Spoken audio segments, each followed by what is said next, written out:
Mhubiri 7 mstari wa 8 inasema, heri mwisho wa neno kuliko mwanzo wake, na mvumilivu rohoni kuliko mwenye roho ya kiburi. Bwana Yesu asifiwe sana. Maandiko yanasema ya kwamba heri mwisho wa jambo kuliko mwanzo wake. Katika maisha kuna mwanzo na kuna mwisho. Kuna mwanzo wa ndoa, kuna mwanzo wa kazi, kuna mwanzo wa biashara na kuna mwisho wake. Kwa hivyo maandiko yanasema ya kwamba heri mwisho wa jambo kuliko mwanzo wa jambo. Amen. Haleluya. Na mvumilivu rohoni kuliko mwenye roho ya kiburi. Wengi wetu kuna kitu tumeanza. Wengine tumeanza biashara, wengine tumeanza masomo, wengine tumeanza ndoa. Mwisho wake utakuwa namna gani? Wewe ambaye umeanza ndoa, maandiko yanasema ya kwamba heri mwisho wa jambo kuliko mwanzo wa jambo. Kwa maana mwisho ndio kuna baraka. Mwisho ndio kuna onyesha ya kwamba ulianza safari vizuri na umemaliza vema. Wakati unapeleka mtoto shule, anapoanza class 1, wakati atamaliza form 4, mwisho wake akimaliza vizuri, hapo ndipo utasema umesomesha. Bwana Yesu apewe sifa. Kwa hivyo maandiko yanasema kwamba heri mwisho wa jambo kuliko mwanzo wa jambo. Heri mwisho wa ndoa kuliko mwanzo wa ndoa. Wengi mmeanza ndoa, mwaka wa kwanza mnaitana majina mazuri, sweetie, mami, baby, mandazi, chapo, darling. Lakini mwisho wa hiyo ndoa itakuwa namna gani? Baada ya miaka 5, baada ya miaka 10, je, hiyo ndoa itakuwa mzuri ama itakuwa namna gani? Maandiko yanasema kwamba heri mwisho wa jambo kuliko mwanzo. Heri mwisho wa hiyo ndoa. Wengi mmeanza biashara heri mwisho wa hiyo biashara, heri mwisho wa hiyo ndoa, heri mwisho wa hiyo kazi. Chochote ambacho unaanza, tuombe Mungu mwisho wake tutikaweze kufanikiwa. Wale wameanza biashara, mwisho wa hiyo biashara ukaweze kufanikiwa. Wale wameokoka, wameanza wokovu, safari ya wokovu, mwisho wa hiyo wokovu ukaweze kufanikiwa. Bwana Yesu apewe sifa. Kwa hivyo siku ya leo nimeletea injili ambayo inasema heri mwisho wa jambo kuliko mwanzo wake. Chochote ambacho umeanza, wacha Mungu akasaidie mwisho wake ukamalizie vizuri. Hiyo ndoa umeanza, hiyo biashara ambayo umeanza, Mungu akaweze kukusaidia ukaweze kumalizia vizuri. Bwana Yesu apewe sifa. Haleluya. Heri mwisho wa jambo kuliko mwanzo wa jambo. Heri mwisho wa kazi kuliko mwanzo wa kazi. Ni wengi wameanza ndoa, hiyo ndoa ikavunjika. Walianza vizuri, wanaitana majina mazuri, sweetie, baby, honey, sweetheart. But after miaka 5, baada ya miaka 2, hiyo ndoa ikaisha. Bwana apewe sifa. Lakini siku ya leo nataka niwaletee injili hii ambayo inasema heri mwisho wa jambo kuliko mwanzo wake. Heri mwisho wa neno kuliko mwanzo wake. Unaweza kuwa ulianza vizuri, lakini mwisho wake itakuwa namna gani? Unaweza kuwa umeokoka, umekaa kanisani miaka 2, miaka 3, maliza miaka 20. Ukae katika wokovu, mwisho wake ukamalizia vizuri. Ukamaliza wokovu wako ukiwa uko sawa, ili ukaweze kuona uzima wa milele. Wengi wameanza wokovu vizuri, lakini wanamaliza miaka 3, miaka 5, miaka 10 wana backslide. But the Bible says heri mwisho wa jambo kuliko mwanzo wa jambo. Chochote ambayo umeanza, ambia Mungu akusaidie mwisho wake ukamalize vizuri. Hiyo ndoa ukamalizie vizuri, hiyo biashara ukamalizie vizuri. Haijalishi ni nini limeanzisha, lakini mwisho wake Mungu akaingilie kati ukaweze kumalizia vizuri. Verse number 9 nasema, tuko number 8 bado, verse 8. Inasema, na mvumilivu rohoni kuliko mwenye roho ya kiburi. Mvumilivu rohoni kuliko mwenye roho ya kiburi. Ukitaka umalize mwisho wako vizuri, umalize mwenendo wako mzuri, lazima uwe mtu mvumilivu rohoni mwako. Maandiko yanasema ya kwamba na mvumilivu rohoni kuliko mwenye kiburi. Ukiwa na kiburi mpendwa, hautamaliza vizuri safari yako. Ukiwa na kiburi ndugu yangu, hautamaliza vizuri. Bwana Yesu apewe sifa. Heri mwisho wa jambo. Wamama, tuache viburi, ndio ndoa zetu ziweze kustahimili. Lazima tuachane na kiburi. Ndio biashara zetu ziweze kusimama, lazima tuachane na kiburi. Ndio kazi zetu ziweze kusimama, lazima tuache kiburi. Maandiko yanasema ya kwamba na mvumilivu rohoni kuliko mwenye roho ya kiburi. Ukiwa na kiburi, hiyo ndoa haitakalika mpendwa. Ukiwa na kiburi, hiyo kazi hautafanya, hiyo biashara hiyo utashindwa. Kwa hivyo tunapaswa kuachana na kiburi.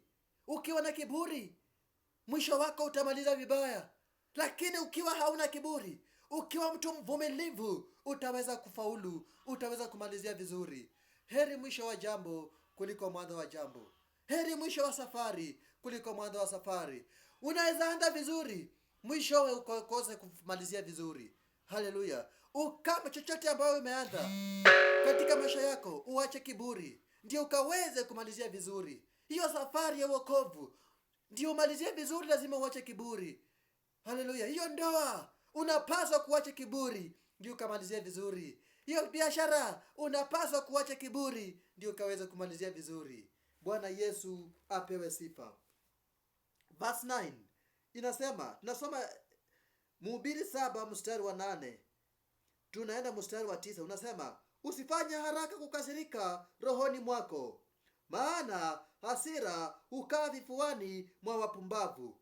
Usifanye haraka kukasirika moyoni mwako, maana hasira hukaa katika vifua za wapumbavu. Haleluya. Maandiko yanasema kwamba tusikuwe wepesi wa kukasirika. Tusikuwe watu ambao ndio kukasirika haraka, maana hasira hukaa vifuani pa watu wapumbavu. Ukiwa mtu wa hasira, wewe ni mpumbavu. Kwa maana maandiko yanasema kwamba hasira hukaa katika vifuani vya wapumbavu. Bwana apewe sifa. Kwa hivyo tuachane na hasira. Hasira imefanya ndoa mingi zimevunjika. Hasira imefanya watu wengi wamekataa, wamefuta kazi kwa sababu ya hasira. Hasira ilifanya Musa akaangusha chini agano za Mungu. Hallelujah. 10 commandment. Praise the name of God. Wakati alitoka kwa mlima kuonana na Mungu, akiwa amebeba sanduku la agano, akapata ya kwamba wana wa Israeli wameinamia sanamu. Akashikwa na hasira, akaangusha hayo maagano chini, ikapasuka.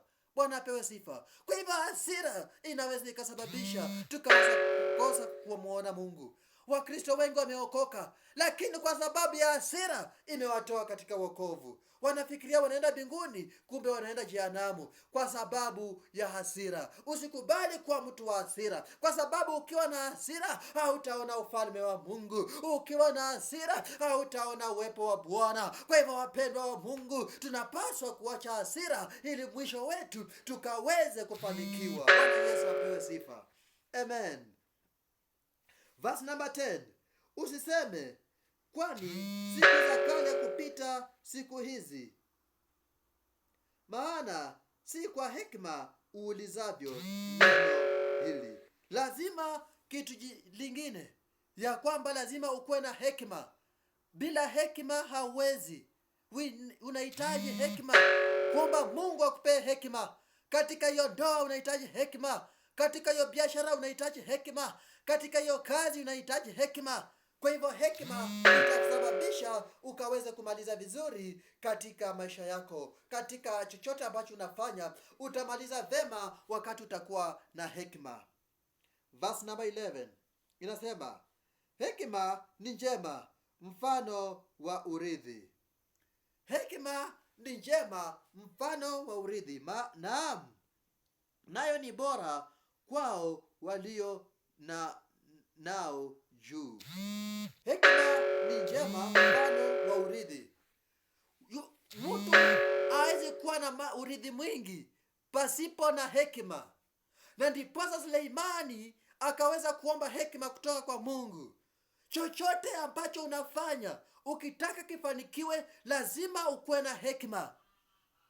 Ukiwa na hekima unaweza kuwa mrithi mkubwa, because without hekima you cannot lead a lot of property. Mali mingi lazima ukuwe na hekima. Kiongozi mwema lazima akuwe na hekima. Ndoa lazima ikuwe na hekima ndio ikaweze kusimama. Kwa hiyo kazi, kwa hiyo biashara unahitaji hekima, ndugu na dada, ili hiyo kazi ikaweze kusimama. Hekima. Verses number 12. Kwa maana hekima ni ulinzi, kama vile fedha ilivyo ulinzi, na ubora wa maarifa ni ya kwamba hekima muhifadhi yeye aliyo nayo. Hekima ni urithi. Ukiwa na hekima utakuwa tajiri, utaweza kusimama, utaweza kunawiri katika wokovu, katika ndoa, katika biashara utaweza kunawiri kwa sababu uko na hekima. Lakini kama hauna hekima hauwezi ukanawiri. Bwana Yesu asifiwe. Tafakari vema kazi ya Mungu, kwa sababu ni nani awezaye kukinyosha kitu kile alichokitosha yeye. Amen. Kwa hivyo maandiko yametuambia kwamba heri mwisho wa jambo kuliko mwanzo. Heri mwisho wa jambo kuliko mwanzo. Ukitaka kufanikiwa lazima ufuate vile maandiko yanasema. Uache kiburi, uache hasira, utaweza kumalizia vizuri. Katika kitabu cha Job chapter 42 verse number 12. Job 42 tuanzie verse 9. Job 42 verse number 10. Tuanzie number 10. Kisha Bwana akageuza uteka wa Ayubu hapo alipowaombea rafiki zake. Bwana naye akampa Ayubu mara mbili kuliko hayo aliyokuwa nayo kwanza. Ndipo wakamwendea nduguye wote.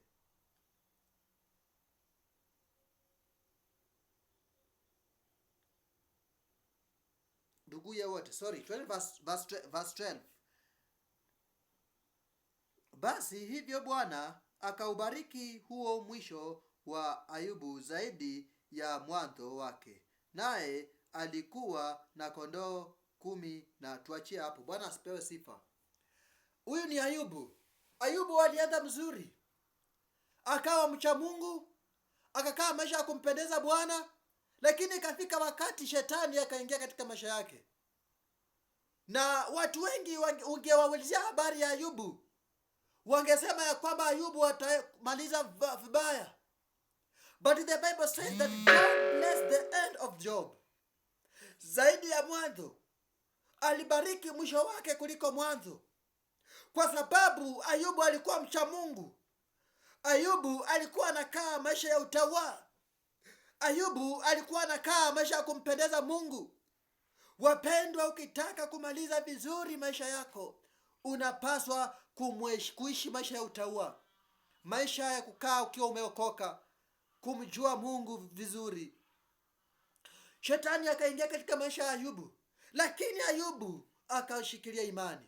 Na mwishowe maandiko yanasema kwamba Bwana akabariki mwisho wa Ayubu. Leo nimekuja kukutangazia mpendwa, wewe unayenisikia katika kipindi hiki, ya kwamba may God bless your end. Mwisho wa maisha yako, mwisho wa ndoa yako, mwisho wa huduma yako ukamalizie vizuri. Wewe ambaye uko katika ndoa, mwambie Mungu, nisaidie nikamalizie vizuri. Wewe uko katika biashara, mwambie Mungu, saidia biashara yangu. Nimefungua hii biashara, nikaweze kunisaidia nikaweze kumaliza vizuri. Wewe uko katika kazi ya kampuni, ambia Mungu akusaidie mwisho wako ukaweze kufanikiwa, ukaweze kumalizia vizuri. Wengi wanaajiriwa lakini wanamaliza vibaya, but when you have God utaweza kumalizia vizuri. Bwana Yesu apewe sifa. Heri mwisho wa jambo kuliko mwanzo. Heri mwisho wa jambo kuliko mwanzo. May God help you.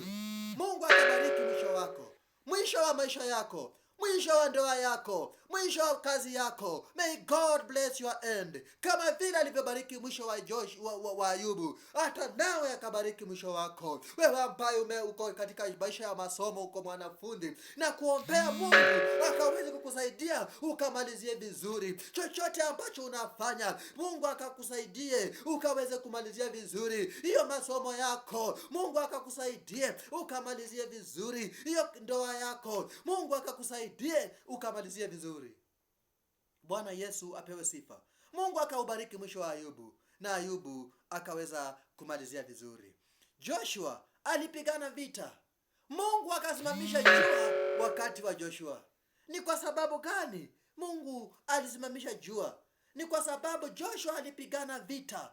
Mwenyewe anasema nimevipiga vita, nimevipiga vita zilizo vigumu, mwendo nimeumaliza, imani nimeilinda, mwendo nimeumaliza, imani nimeilinda. Joshua anasema kwamba amevipiga vita, amepigana vita, mwendo ameumaliza. He fight the battle. And at the end of that battle, he became a winner. My brother and my sister, I want to tell you today that you can be a winner if you concentrate to God. You can be a winner if you keep your faith in God. You can be a winner. Hallelujah. Unaweza kuwa mshindi katika hiyo ndoa, katika hiyo kazi. Unaweza ukawa mshindi kama utailinda imani yako, kama utavipiga vita, utaweza kumaliza safari vema. Bwana Yesu apewe sifa. Mungu akasimamisha jua wakati wa Joshua. Joshua akapigana vita na mwisho wake akamweza kufanikiwa. Nataka nikutangazie mpendwa, nataka nikutangazie ndugu yangu, ya kwamba ukaweze kushinda vita, ukaweze kulinda imani yako kama vile Joshua aliweza kupigana vita akatokea akiwa mshindi. Kuna mtu mchana wa leo unaweza ukatokea ukiwa mshindi, unaweza ukatoka ukiwa mshindi katika hiyo safari yako dada, katika hiyo huduma yako ndugu, unaweza ukatokea ukiwa mshindi. Bwana Yesu apewe sifa. Hallelujah. Bwana Yesu asifiwe sana. We have fight the battle, but we want to make sure that we reach at the end. Bwana apewe sifa. Jesus alishinda vita. He is a winner. So when we concentrate with him, you will be a winner. In your business, concentrate with God. Linda imani yako.